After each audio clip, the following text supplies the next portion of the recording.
Let's now get some perspectives on some of the issues raised by the passage of the budget by the National Assembly. I'm now being joined by Mr. Johnson Chukwu, an economist, CEO of Cowrie Assets Limited. We'd like to thank you for joining us on the program. First, are you surprised with the budget increase 10.33 to 10.6 trillion naira?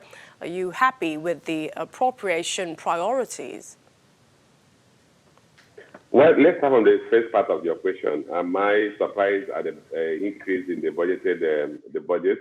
Yes, I am, because I've looked at what we achieved in the previous years, and in none of those years did we achieve the budgeted revenue profile. If you just cast your mind back to 2018, we had budgeted 7.1 trillion naira in revenue. We only earned 3.86 trillion naira in revenue. So similarly, half of this year, we already earned 2 trillion naira out of the 6.4 trillion naira we budgeted for this year. So if you look at that at the end of the first half of this year, we already earned 2.2 trillion naira, 2.04 trillion naira. Then how are we on earth going to earn the kind of budgeted revenue of the budget figure sent by the federal government was 8.15 trillion naira. With this adjustment, it simply means that the National Assembly has further increased the budgeted revenue beyond 8.15 trillion naira. So I think that's too optimistic. But the challenge with such an optimistic revenue projection is that if you fail to achieve it, then everything collapses. You end up not being able to achieve your capital expenditure budget. We saw an increase of about 52 billion naira in allocation to Works Ministry from 262 billion naira to 315 billion naira. That can only be achieved if we meet the revenue projections, which as it stands today look too optimistic. The Senate maintained Nigeria's daily oil production rates as well, but increased the oil benchmark to $57 per barrel against the $55 initially proposed by the executive. I mean, how does this shape the deliverable, seeing as the CBN MPC members at their last meeting advised the government to reconsider the budget benchmark of $57 per barrel? Okay, personally, I don't really have a problem with the budget benchmark of $7 per barrel. Crude prices are doing about $63, $64 per barrel, between $61 and $64 per barrel. I can't foresee any likelihood of crude dropping below $57 per barrel. The challenge will be in terms of production. It is very unlikely that Nigeria will attain a daily production of 1.18 million barrels per day in the next 1 year.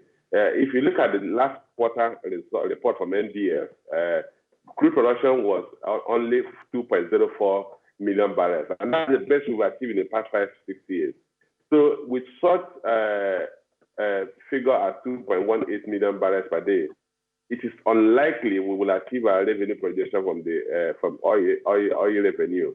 So I have a problem with the volume production budget, but there's no problem with the price budget. So we are likely going to end up with a positive price variance and a negative volume variance, which ultimately we see that we cannot achieve the budget of oil. All right, Mr. Chukwu, we'll come back to you. We need to go on a break now. And this is also talking about the big success that we've returned to a January to December budget cycle. We'll come back to you. Still to come on the program as well, the Emir of Kano is defending the closure of Nigerian borders. We'll find out his reasons when we return. Well, let's wrap up our discussions on the budget. We've been talking with our guest, Mr. Johnson Chukwu of Cowrie Assets Nigeria Limited. But first, a reminder of some of the changes in this budget. The president's proposal was 10.3 trillion naira.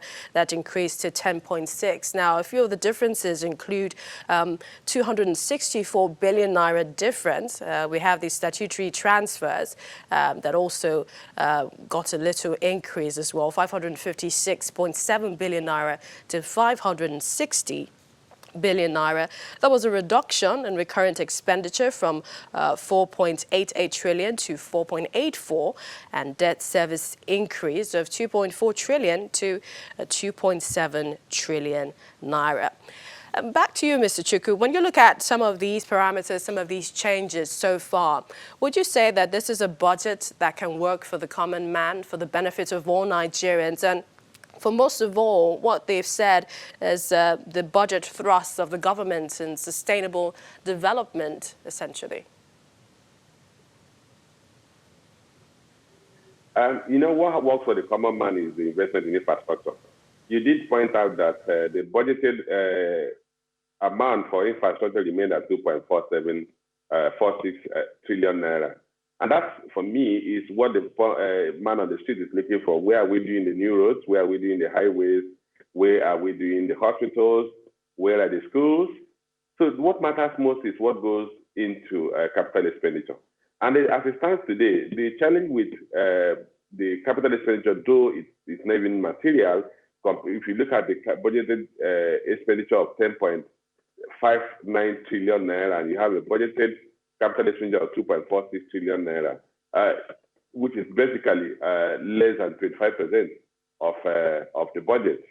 So if you consider the fact that we are not going to see a lot of investment in infrastructure, then the man on the street may not see so much of this, the benefits of the capital, the 2020 budget. But most importantly, the capital expenditure component is what we call discretionary expense. Discretionary in the sense that you must meet your revenue projections to have the money to spend on your capital expenditure. Let's look at the budget as it stands today. You have a 2.7 trillion naira for debt service.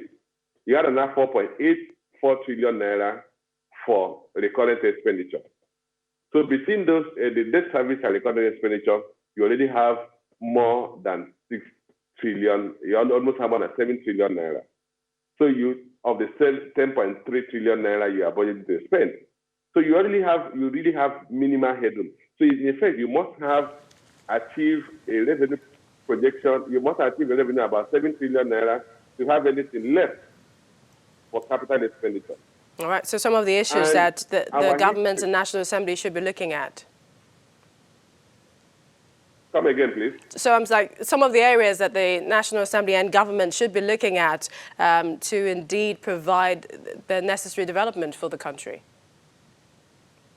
Well, for me, the first thing is to look at the low-hanging fruit, and that is to look at the amount we are spending on petroleum subsidy. If you take out the amount we're spending on petroleum subsidy and the government should remove the petroleum subsidy, then the government will have more than 2 trillion naira for capital expenditure. And that will boost the amount we're spending on capital expenditure. We'd like to thank you. That for me, is the low-hanging fruit I would address. All right. Many thanks, Mr. Johnson Chukwu of Kari Assets Limited. Thank you for talking to us.